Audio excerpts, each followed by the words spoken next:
Hing, kalau pagi lebih efektif afirmasi atau visualisasi positif? Dari Merina Elsana. Dua-duanya boleh. Cuman begini, kenapa dibilang pagi? Karena pada saat kita baru bangun tidur, nah ini saya bicara gelombang, gitu loh, gelombang. Nah, gelombang yang paling pas buat otak kita untuk menghayal, visualisasi, itu beta rendah sama alfa kan gitu loh, yang kita relax banget. Dan itu paling pas karena bangun pagi itu kita masih di situ. Kita belum beta tinggi gitu loh, belum high beta, belum terlalu banyak mikir. Dan itu otak kita masih clean gitu loh. Karena itu pagi itu memang pas dianggap untuk visualisasi. Atau malam sebelum tidur itu juga boleh. Malam sebelum mendekati mau ngantuk gitu ya. Jadi itu untuk pagi. Nah, soalnya itu sudah masuk ke alpha state ya gitu. Itu paling pas. Karena memang membantu sekali. Soalnya pikiran kita belum banyak visualisasi hal-hal yang memberatkan.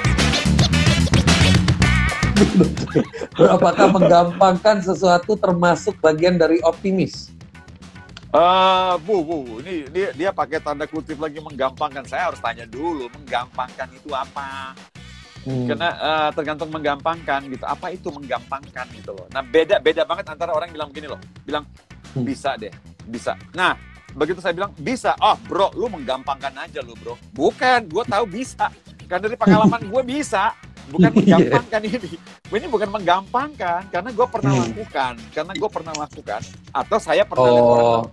Nah, hati-hati dengan kata menggampangkan itu. Definisinya, sekali lagi, definisinya dulu. Tergantung definisinya. Kan definisi menggampangkan itu beda-beda. Gitu loh. Tapi kalau misalnya nih, bro, lo belum pernah jadi coder, programmer. Terus gue bilang sama lo, bro, kita harus bikin aplikasi nih buat program NLP lo nih, gitu kan. Terus lo bilang, gampang itu, gue bisa. Tapi, itu namanya menggampangkan kan? Karena lo belum pernah coding. Betul, betul. Itu bagi saya menggampangkan. Nah, kalau saya udah pernah bikin program, lalu, bisa bro, bisa. Nah, lu menggampangkan. Enggak, orang gue bisa. Tapi kalau misalnya, gue bilang begini, lu emang pernah bikin program, terus lu jawab, belum. Kok lu ngomongnya gampang banget, terus lu bilang, gue kenalan sama programmer jago-jago banyak. Nah, tetap itu nggak bisa. Tapi kan saya yang bikin. Kan? Nanti saya yang harus bikin. Nah, kalau saya yang harus bikin, beda. Kalau saya bilang, bisa, gampang. Gue tinggal suruh orang. Nah, itu lain kan? Oh, kalimatnya beda ya? Beda. Apa sih yang Pak Nil dan Pak Hing harapkan dari seorang istri? Menurut kalian, apakah istri itu lebih baik 100% di rumah saja dan mengurus anak? Lo yang jawab, gue nggak mau jawab.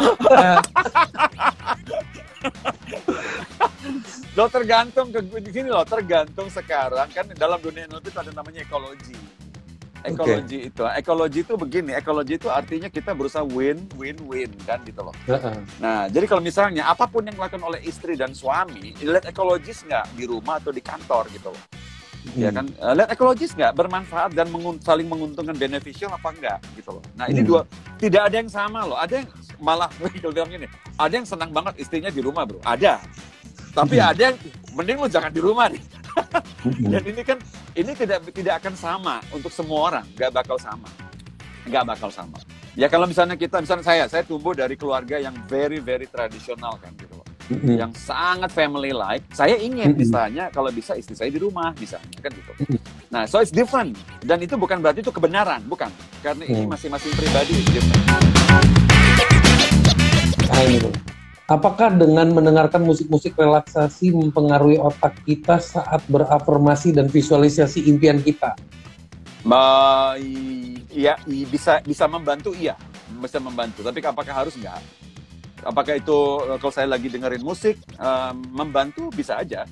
Sebaiknya begini, sebaiknya musik yang tanpa lirik gitu loh. Sebaiknya.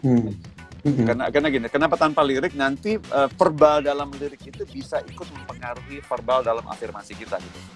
Jadi kalau paling musik yang tanpa lirik aja. Pak Hing, pernah marah nggak sih? Pernah dong, enak aja, pernah dong. Pernah.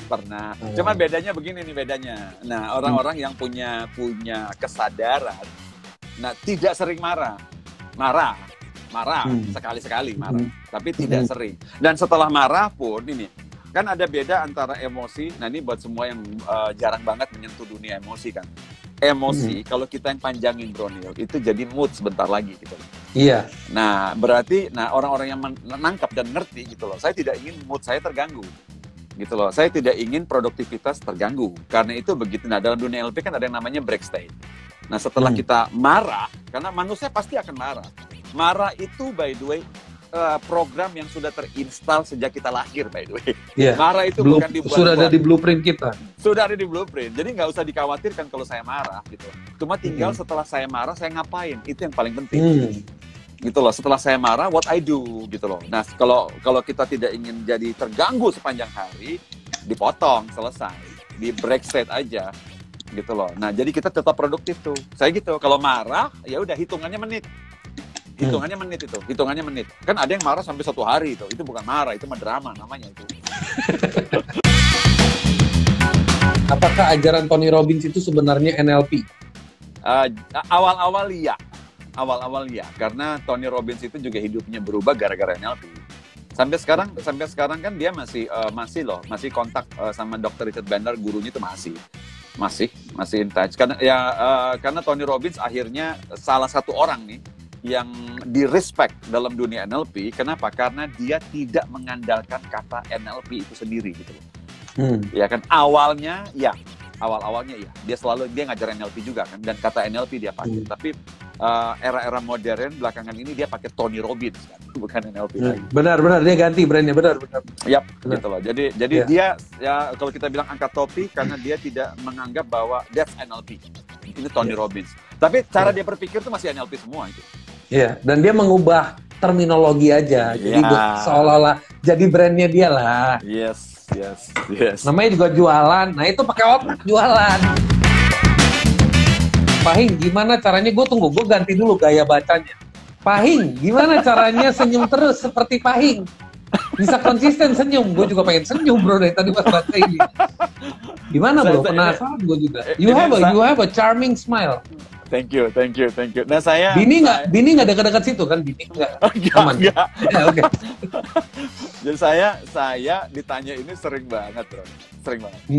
Jawaban saya sederhana sebetulnya, karena gini, saya survei nih di seluruh studi mengenai happy gitu loh.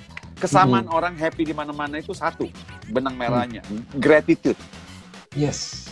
Rasa syukurnya tinggi banget. Nah, saya gini nih, kita ketemu nih, saya ketemu sama Bro Neil nih.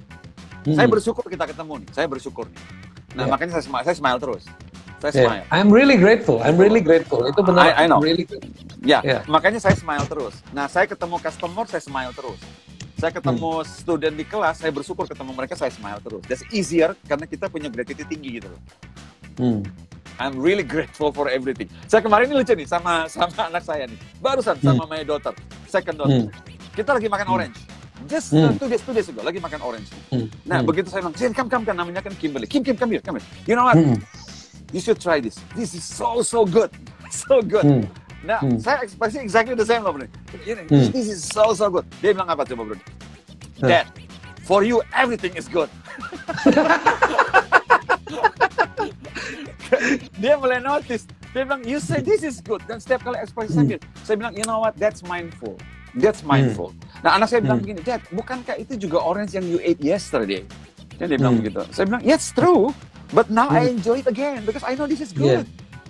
Nah, jadi secretnya adalah grateful, dan itu berarti mindful dan grateful. Okay, so Pak, can you please share the closing statement related to the topic today as rezeki bisa ngalir asal lo siap. Intinya tadi saya sudah pakai contoh yang paling simpel seperti ini aja gitu loh. Nah, sekarang ini saya, Bro Neil, siapapun yang ada di sini, kita punya certain mindset kan. Ya kan, apa yang menurut kita benar, apa yang menurut kita harusnya hidup kayak begini, kayak gitu-gitu. Nah, mulai question ini kalau hasilnya rezeki kita nggak datang-datang gitu. Mulai question aja itu. Ya mulai tulis list, tadi saya bilang tulis aja list, karena kalau kita stick ini yang benar, ya udah hasilnya juga segini, nggak bakal ngalir lebih gitu loh. Jadi mulai question semua keyakinan kita mengenai rezeki, uang, karir, biar bisa expand gitu loh. Karena kalau wadah kita segini, yang masuk juga cuma segini gitu loh. Benar. Jadi luaskan aja sudah. Luaskan termasuk ya gini, salah satu cara meluaskan adalah termasuk ngobrol-ngobrol sama orang yang memang punya different mindset. Ya, dan sayangnya kalau orang-orang yang punya different mindset, Bro Neil kasih kita saran, kita bilang itu salah gitu. Ya gimana salah, orang dia kaya, lu enggak, kok salah gimana? Gitu loh. Jadi kalau misalnya orang-orang yang kasih masukan, dengerin aja, karena itu expanding tuh. Itu expanding tuh. Nah, begitu kita sudah expand, nah baru mengalir, masuk. Baru ada ruang di mana bisa masuk rezeki tambahan. Karena pikiran kita sekarang udah lebih gede. Nah, orang NLP bilang itu map. Gitu loh, map. Jadi map of reality kita yang akhirnya berkembang gitu loh. Kita nambah choice berarti. Benar. Tadinya kita cuma bilang ini yang pasti harus begini nih. Sekarang kita nambah choice. Oh, ternyata bisa begitu juga ya. Bisa begini juga ya. Makanya orang yang di era pandemi ini stuck, Bro Neil, hanya gara-gara dia bilang bahwa hanya bisa dengan cara begini. Iya, dia stuck dengan one choice. Dia stuck. Dia bilang there's no choice. Karena dalam salah satu presupposition NLP, prinsip dalam dunia NLP akan bilang begini. Orang yang akhirnya control the system adalah orang yang have more choices. Gitu loh. Orang yang have more choices, itu aja. Gitu loh. Ada orang yang, nah jadi sebenarnya perbedaan dari kita semua yang di era pandemi kayak begini adalah those who bukan strive because they have more choices di kepalanya. Guys, I wish you all senang selalu, bersyukur selalu, belajar, kembangkan choices, kembangkan pilihan, jangan mau stuck dengan opini orang, and buka and follow Pahing, buka websitenya juga, cek link bio-nya juga, ikuti kelasnya kalau perlu, don't forget to keep following what he teaches, and then kalau suka gaya tonjok-tonjokan, ya you can follow me as well, because gue demen boxing gitu kan, with the mind. So okay guys, so thank you Pak, once again it's really an honor. I don't know how I can, actually I'm really grateful to you because it's because of you I can connect so fast. It's not about me, but it's about you. So you being so amazing. Yeah, thank you so much, Pak. I appreciate it.